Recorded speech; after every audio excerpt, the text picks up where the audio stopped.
Hello guys, അപ്പം നമ്മൾ ഇന്ന് ഉണ്ടാക്കാൻ പോകുന്നത് ഷേക്കാണ്. അതിന് നമുക്ക് ആദ്യം തൈരാണെങ്കിൽ നമുക്ക് ഈ ജാറിൻ്റെ അകത്തോടെ ഇടാവുന്നതാണ്. നിങ്ങൾക്ക് ഇഷ്ടമുള്ള തൈര് എടുക്കാം. നമ്മളിപ്പോൾ മിൽക്കി മിസ്റ്റ് തൈരാണ് എടുത്തേക്കുന്നത്. പിന്നെ നിങ്ങൾക്ക് ഇഷ്ടമുള്ള പഴം ഇടാം. നമ്മൾ റോബസ്റ്റർ പഴമാണ്. ഇതിന് ചെറിയൊരു പുളിപ്പ് കാണും.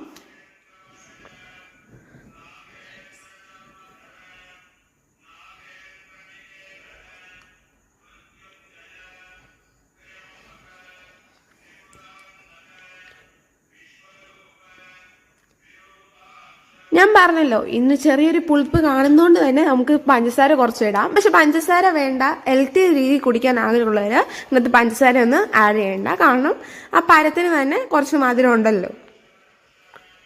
പിന്നെ കുറച്ച് ലിക്വിഡ് കൺസിസ്റ്റൻസി വേണ്ടവർക്ക് കുറച്ച് വെള്ളം ഇടാം. നമുക്ക് വെള്ളം വേണമെങ്കിൽ വിട്ടാൽ മതി, അല്ലെങ്കിൽ നമുക്ക് കുറച്ച് തിക്കായിട്ട് തന്നെ കുടിക്കാവുന്നതാണ്.